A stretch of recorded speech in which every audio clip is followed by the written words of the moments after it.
We always like to be honest and give both sides for those entrepreneurs. Like our home went into pre-foreclosure, the home in Phoenix. Like when we got back from South by Southwest, there was a pre-foreclosure sign on our house. As an entrepreneur, the journey can be very lonely. And so when you're getting around people that are not only believe in you and believe in what you're doing, it gives you that extra boost to keep going, right? Especially after receiving a pre-foreclosure, that can be something that's devastating. And that was, you come from being at this high and then you come back home and it's like, oh, reality just hit. This is All Things Fitness and Wellness, hosted by Krissy Vann. Together, we're uniting industry thought leaders and fitfluencers on the mission to inspire innovation and encourage people to live a life fit and well. On this episode of the ATFW Podcast, we're excited to welcome DeAnna and Kurt Mangum, the passionate husband and wife team behind CoupleyFit. Beginning in the food and beverage industry, their enthusiasm for a healthy lifestyle quickly spread and turned into them building a brand together. DeAnna and Kurt have navigated the challenges of entrepreneurship, including almost losing everything to make their vision of building generational health a reality. As early adopters in the digital fitness space, they saw their brand flourish during the pandemic, leading to the transformation of CoupleyFit into a benefit corporation that stands for supporting marginalized communities. DeAnna and Kurt will share valuable insights on building a brand, overcoming obstacles like imposter syndrome, and leveraging social media to create authentic connections and drive business growth. Before we get to it, be sure to hit like and subscribe. We have new podcast episodes weekly featuring industry thought leaders and influencers. Plus, every week we wrap up the latest industry headlines in under 5 minutes with a new episode of This Week in Fitness. I'm your host, Krissy Vann, and this is ATFW. I am so thrilled because I have not one, but two guests today and a legendary couple in the fitness community. We have DeAnna and Kurt here. So first of all, thank you so much for taking the time to join me on All Things Fitness and Wellness. Thank you for having us. The reason why I really wanted to chat with you both is because obviously we know the fitness industry, it's a competitive space. There's so much ingenuity in this space. And I think the two of you have really targeted a proper fun niche to be in where you are encouraging people to encourage each other and be in a partnership. So before we even dive into a little bit of the backstory, I'll let you both explain what is CoupleyFit. CoupleyFit is, our mission is to create generational health, and CoupleyFit means two or more feeling better together. Do you practice that? Not anymore. We used to. And it just happens naturally. Yeah. Oh, I love it. That's incredible. Well, I'm a little bit curious because as a couple yourself, let's start with like the true nitty-gritty backstory. How did you two meet in the first place? Yes. So we actually met in about 2013. It was New Year's Eve, and it was actually in a nightclub in Scottsdale.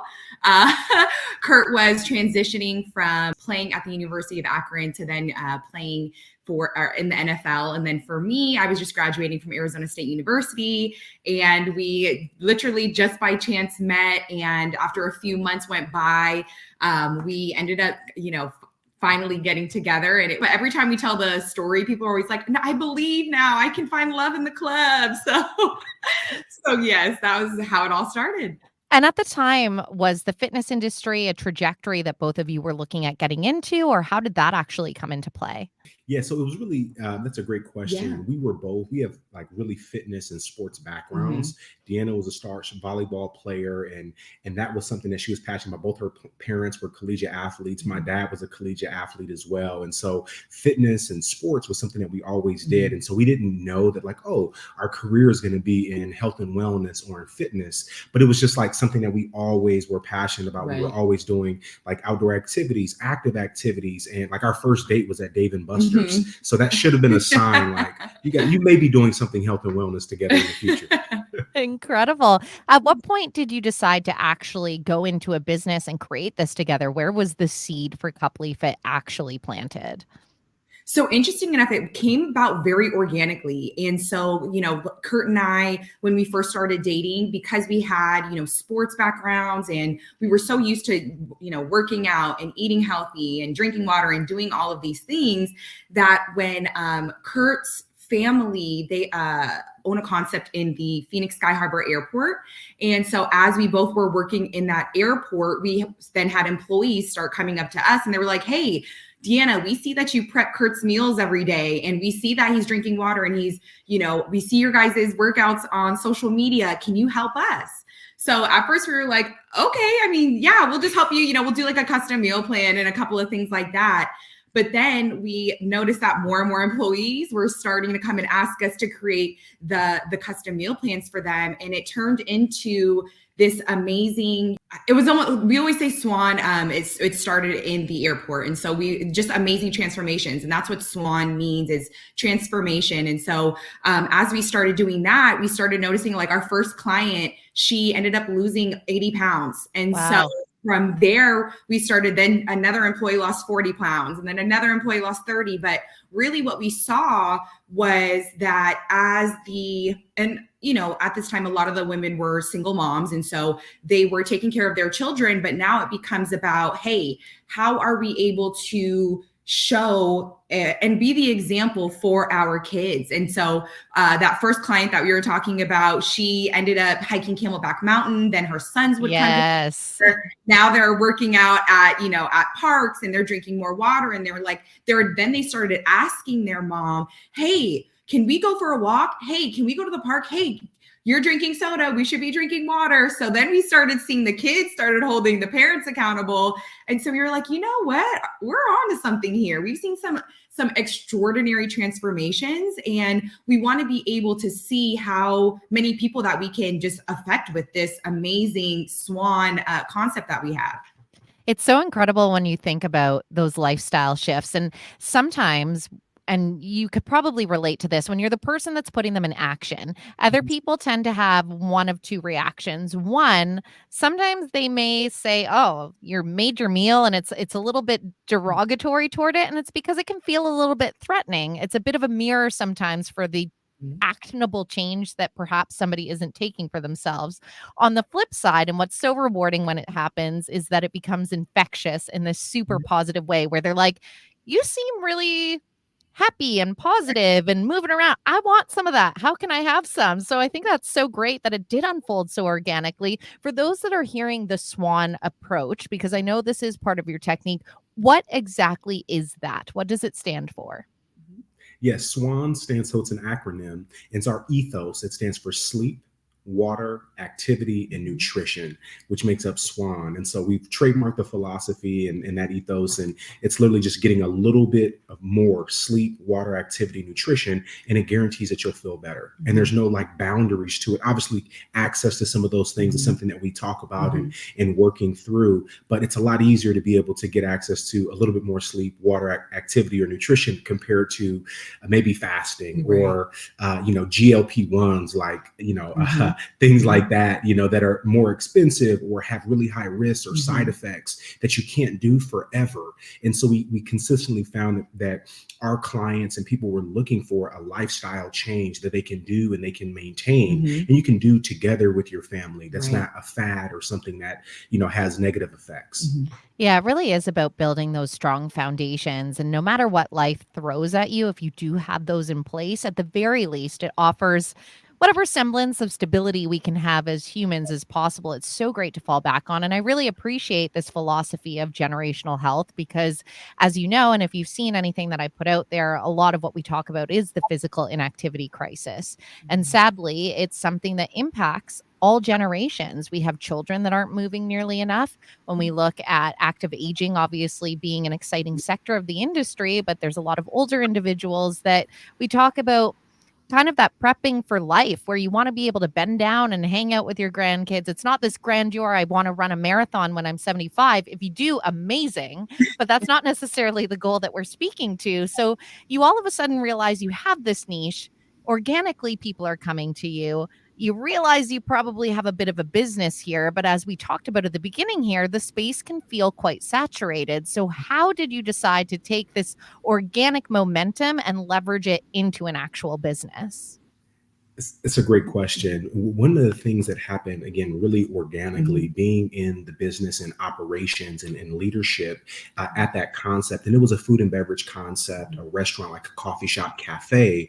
And so when we saw that with us helping clients that were also employees and colleagues in the business, yes, they had the weight transformations and the weight loss, hundreds of pounds. But what we also saw was that when people were feeling better, they were more present in the workplace. Correct. They were more joyful. There was more collaboration and teamwork. We saw that the revenue nearly doubled. Tips for the employees, because now the experience is better. Krissy had a great coffee or a Cabernet and sandwich. You're like, here's a $5 tip. And now the employee's like, oh my gosh, I'm seeing this pay off in real time. And so we also saw that the customer experience was just incredible. And there was actually an award that year by the Arizona Foothills magazine for best customer experience in Sky Harbor's airport. So that was like an aha moment for us of like, oh my gosh, the reviews, the presenteeism. There was a lot of talk about the disengagement rate, just in, globally, but especially in the United States with, obesity, the lack of presenteeism. So we're like, oh my gosh, if this worked here, let's see if we can scale this and do this and replicate it in other areas. So we went from that. There were some pivots along the way, but we, had a facility where we would actually train the employees inside of a gym. From there, we started noticing that people were asking us more for, hey, can you guide me when it comes to nutrition? And so I'm certified in nutrition and wellness. And so I was able to create those custom meal plans. Really, again, bringing that education piece, because one thing that we saw is that when we're able to empower not only the person, but then ultimately the couple, we notice that, again, that trickle down effect as it goes to the kids, or if you live in a multi-generational household, the grandparents. And we just started noticing that as a whole, the family dynamic and the family unit started to become stronger. So 2017, as you say, all of a sudden you're doing things in a facility as well. At what point in building this did you decide to kind of grow things digitally? Because obviously, 2011 Instagram comes into play. So when did you decide to market yourself, and how did you decide to market yourself? So it's actually interesting. That's a great question as it relates to social media. We knew from the very beginning that we had to get content. So even when we were hosting boot camps, at first they were like free. Like we just come on out, bring a second person or bring a accountability partner, and they're free as well. But we had the drone out there. We were getting So we always had amazing content. So social media started to grow. We had we grew to over 20,000 followers on Instagram. So all of those things were just happening in the meantime. And so that was a part of our marketing technique, was really utilizing social media. And then from there, we also, again, realized from a time and bandwidth perspective, we were driving across town to the gym. We were working with clients. We're waiting for people to get there. We're doing programs. So we're like, okay, we need to find that balance so that the business can run without us physically having to be here with the clients every second of the day. And so what we kind of pivoted to was doing corporate wellness and working with nonprofit organizations. We started with our church, which was Victory Community Church, which is in South Phoenix, a food desert in the metropolitan Phoenix area, and really saw, again, transformative experience, but with a group, which was really incredible. And it was really focused on couples. So between that was like, okay, we're now going to the app route, which now the past 5 years, we've launched our app, which is our SWAN journal, the CoupleyFit app, and it comes via SMS messaging. So we're like, how do we reach and deliver SWAN to everyone every day? And so that was, part of that journey was creating that, figuring it out. It was not overnight. We promise. We're still making updates and improvements today. Well, on that note, because exactly that, you were working in this concept, all of a sudden this personal training, so to speak, comes about organically because people are like, you're leading by example. How do I get some of that? You transform to doing these things in parks. You're already nailing it in the social media thing. I imagine probably just because you enjoy the space and recognize like the content's fun, that starts to explode. You get into corporate wellness, but then when you're transitioning to all of a sudden building out an app, I mean, those are all new skill sets that you need to acquire. So what have been some of the biggest challenges along the way as you've been building and pivoting? Because that's quite a lot of pivots in not that long of a timeline, but necessary. And I also feel like things were there were like breadcrumbs that you're following where you're like, oh, we're supposed to go this way now. And the nice thing is you were very open to that. And obviously we're like, let's do it.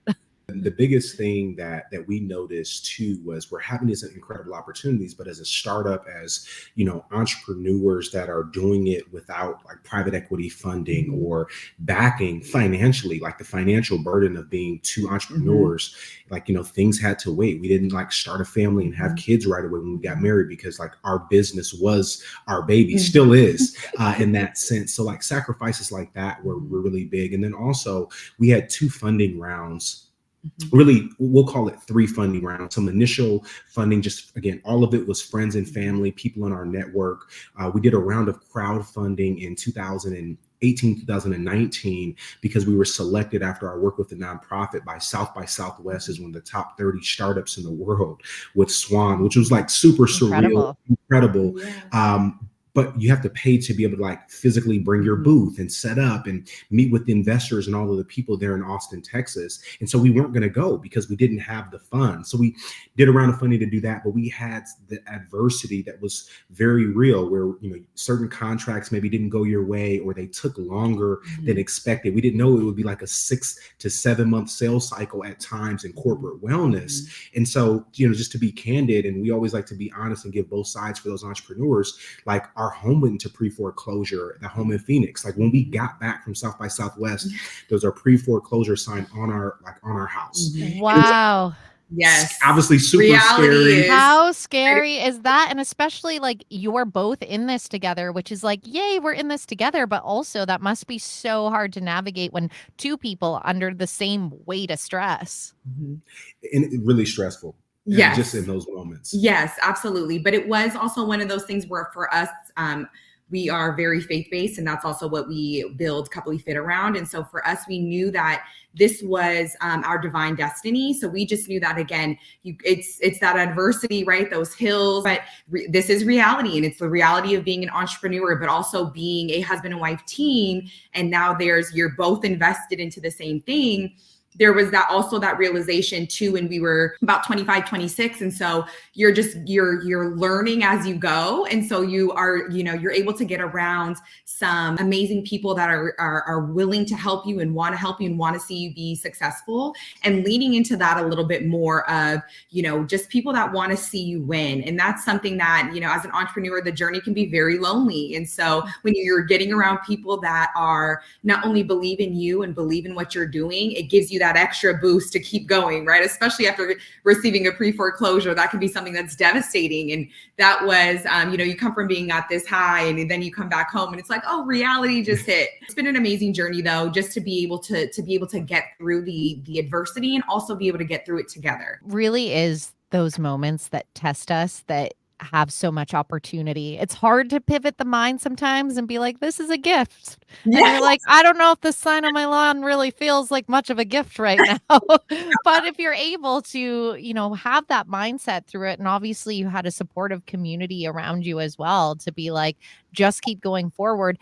Every sign you had was that you had something here. So with the timeline, I'm curious because you niched into the digital space then pre-COVID. Would that be correct? Yes. So you were really ahead of the game, because I do think that a lot of individuals that were doing what you were doing in parks or gym spaces hadn't made those digital pivots. So how much did going through that experience impact your business? Was it a benefit or was it a hindrance that you were already playing in the space?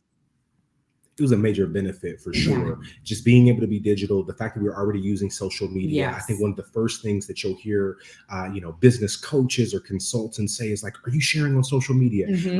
Are you getting this message in your business out to your network? Correct. Because those opportunities, like 70 to 80% of your opportunities are going to come from within your network. Mm-hmm. And so we really had tapped in there. So that helped us. And then already having the app route, but also we had positioned ourselves through, again, all of that work in the community, giving back and just pouring in.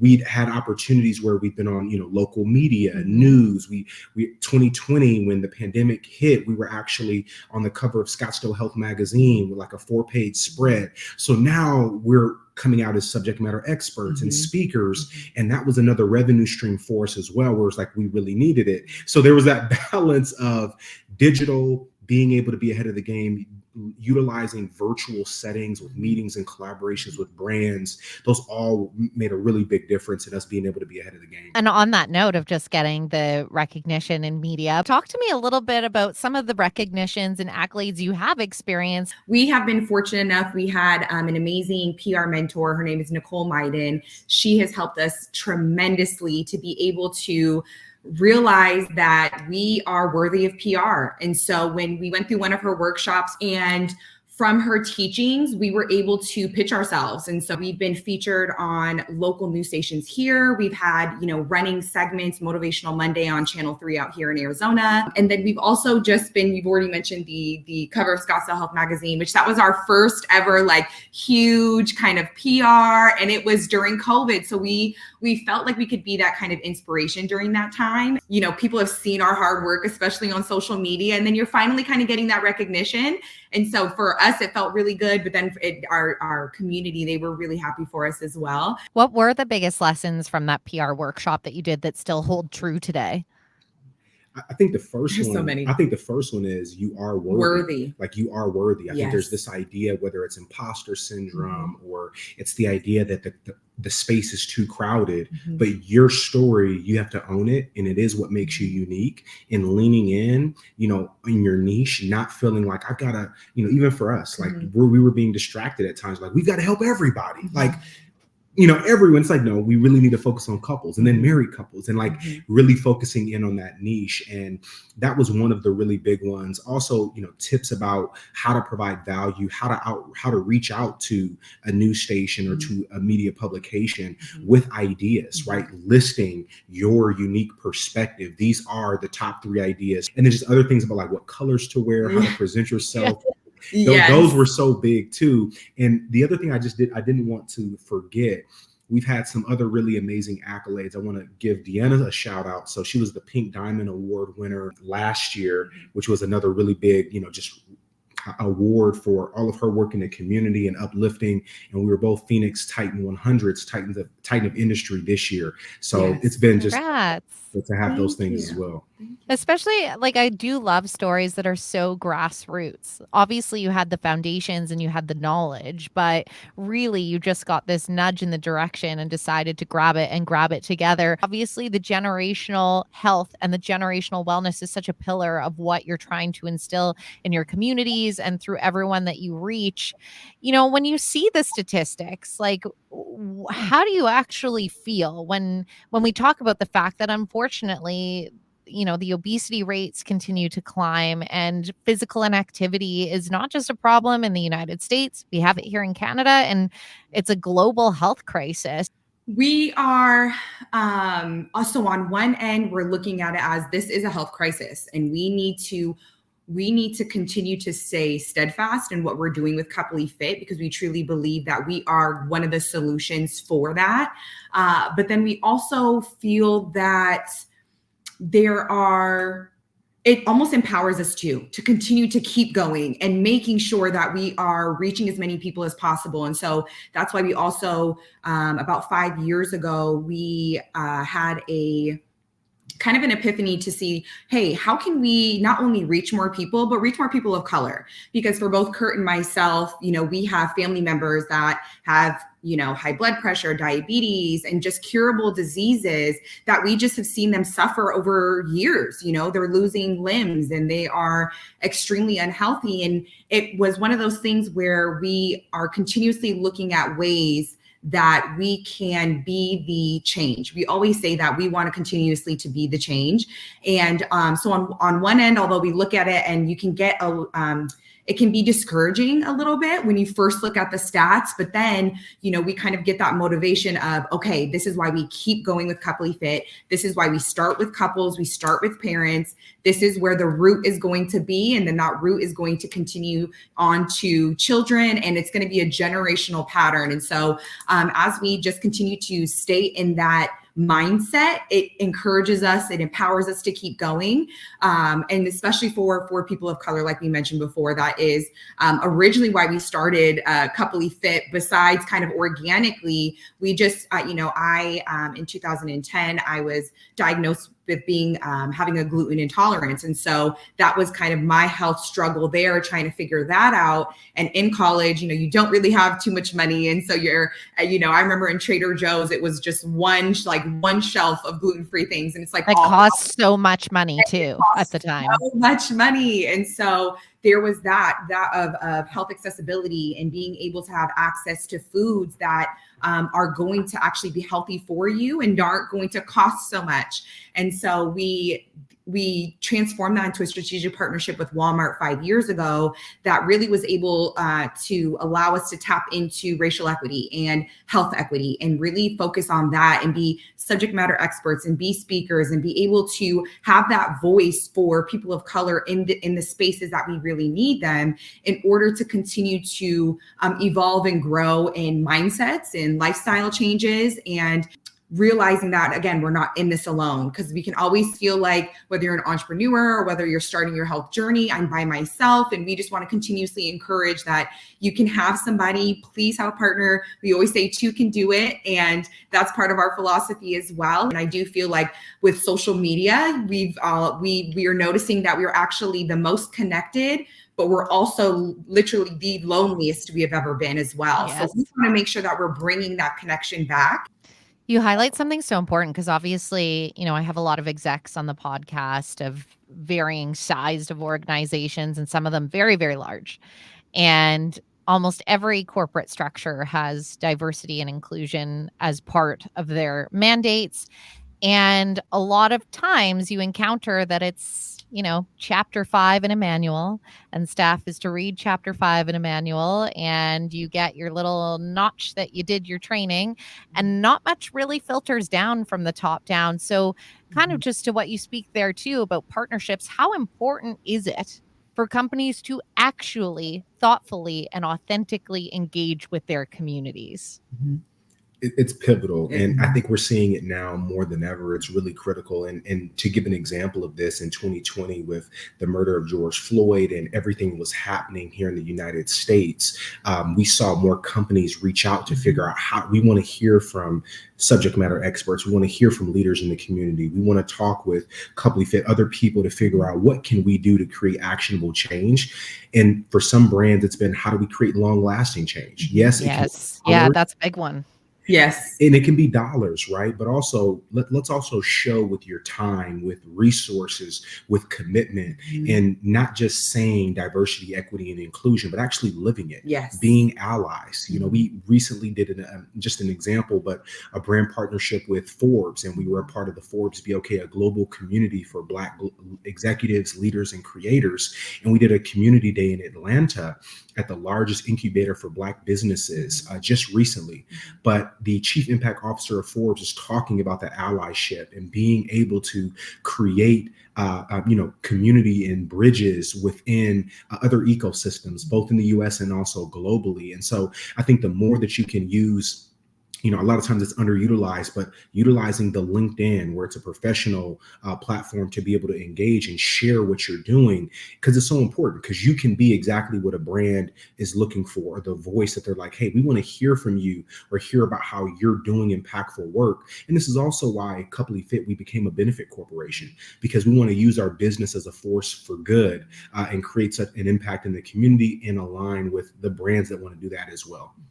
Yeah, I mean, you speak to something so eloquently there, because when you think of the allyship, I mean, right now, for example, we're coming off the heels of Pride, and you can actually witness the temperature check of, I mean, it's my podcast, so I can swear, but our bullshit meter for what is genuine and what is not. Because for so long, it was exactly that. A company just throws up a flag and this, that, and the other. But it's like there's really nothing in their culture that has made it any safer of a space for individuals that are there. And so I like that you highlight participating in these things and asking the curious questions of how do we make long lasting change, and also ridding ourselves of the assumptions of what will actually be the thing to get us there. Because I mean, I think these conversations should be so fluid, but for some reason it's like this fear that people have of making a misstep, where it's like you kind of need to just dissolve that so that you can actually have a heart-to-heart with individuals and be like, what is your experience? Where are we failing?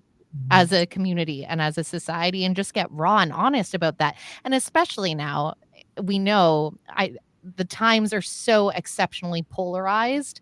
And to your point on how we've never been so connected and disconnected at the same time, I mean, you see it anytime that you're out in public. I mean, it's me. I say hi to everybody, but I live in a busy city. So it's like, how many people in the morning where I go, hello, and they just walk by in their phones, and it's nothing personal. We've just become so siloed and insular. So kudos to using your platform that you two have grown so organically in yourselves, and quite literally have gone through tremendous hardship and self-belief to continue to make that happen. Tell me a little bit more about the giving back to community, because as you say there, that is such a huge pillar now that you are seeing this momentum of success. Yes, that's one of the flagships, and I'll have DeAnna speak to like maybe your favorite campaign that we've done. But we do so much locally. We're based in Arizona, so from the Chandler to Phoenix, Scottsdale, Valley-wide, we do a lot with youth organizations from Big Brothers and Big Sisters, improving Chandler area neighborhoods, working with groups for young men and young women of color, like the Omega Youth Leadership Academy.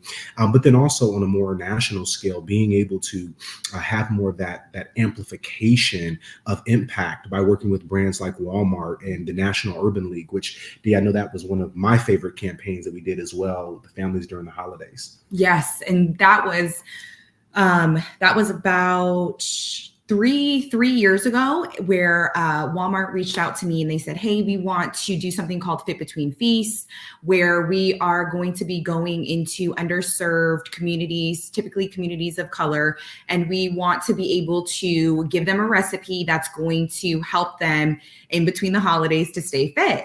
So I was absolutely thrilled, over the moon that they asked. And so I created a recipe, and we actually did a demonstration ourselves. It's on our social media too, on our Instagram, that you'll be able to see.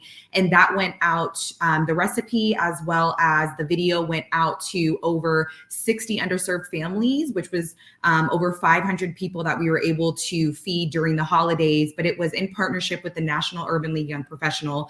And that was just incredible to see that, you know, we're getting tagged on social media where they're going into Walmarts and they're picking all the foods that are from my recipe, and they're so excited in the checkout. And then you're seeing them passing the bag to, you know, communities and family members. And so that was something for me that that was a pivotal moment for me, and just realizing again the magnitude of what this can be, and knowing that we were also able to not only impact the parents, but also impact the children as well. Because typically in the communities that we were serving at that time, there was about 8 people in the family. And so being able to, again, just show that there are healthy ways to, again, stay fit during the holidays, but do it together and be together, and maybe cook that meal together and start building that generational health starting from the root. So that was an amazing campaign that we just absolutely love. And then with ICANN that Kurt was talking about before, in this particular area in Chandler,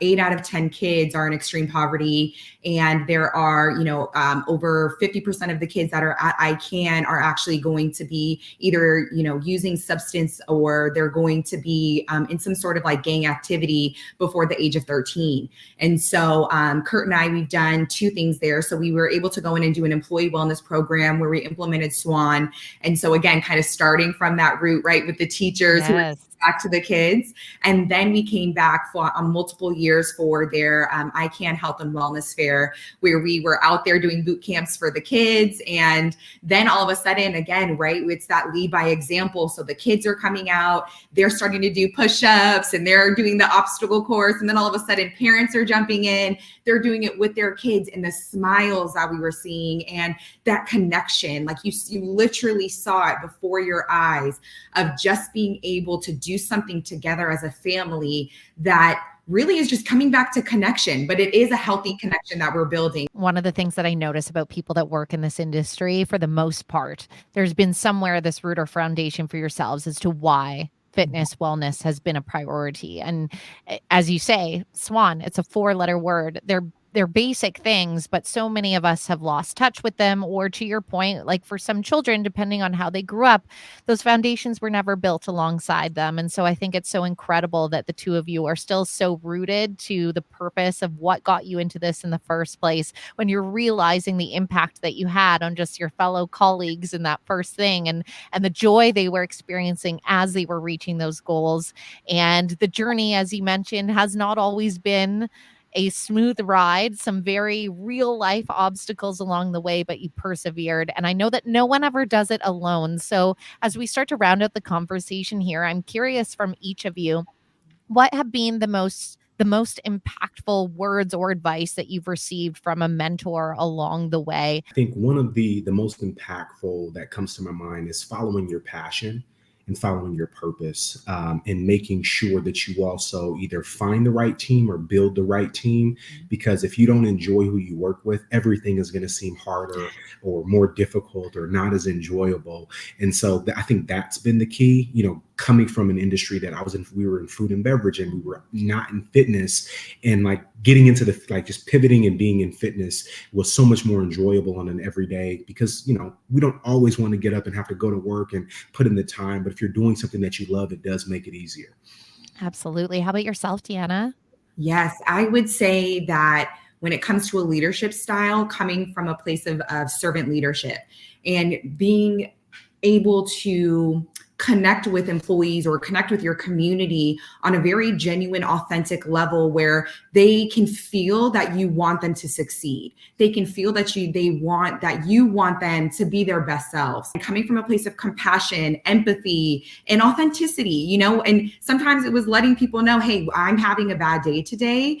And so if I feel a little bit short, or if I feel a little bit, just a little off, this is why. And you'll notice that from that simple statement of you being vulnerable and you being authentic in that moment, that it allows them to now have that space to do the same. That was something for us that we really saw and continue to embody as we just go throughout our CoupleyFit journey, and we are just connecting with the community. Because as we know, the community is really why we're doing this. We're doing this to make sure that we can create that generational health, and we can be servant leaders to everybody that we can be. I just love the energy of you both. I'm sure there's many people that are listening that are like, I would love to learn a little bit more about CoupleyFit. So where can they connect and where can they find you? Yeah, so you can find us on www.CoupleyFit, CoupleyFit.com. And then we are on all social media channels, on LinkedIn. We are on Facebook, Instagram, X, everything you can think of. We're also on there at CoupleyFit, CoupleyFit.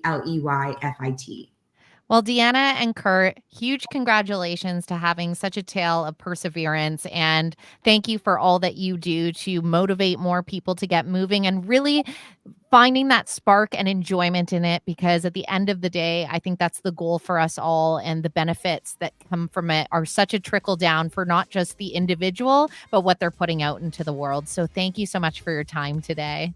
Thank you so much for having us, Krissy. We appreciate you. You've just listened to the All Things Fitness and Wellness podcast, hosted by Krissy Vann. Be sure to hit like and subscribe. We have new podcast episodes weekly featuring industry insiders and influencers. Together, we're on a mission for everyone to live a life fit and well.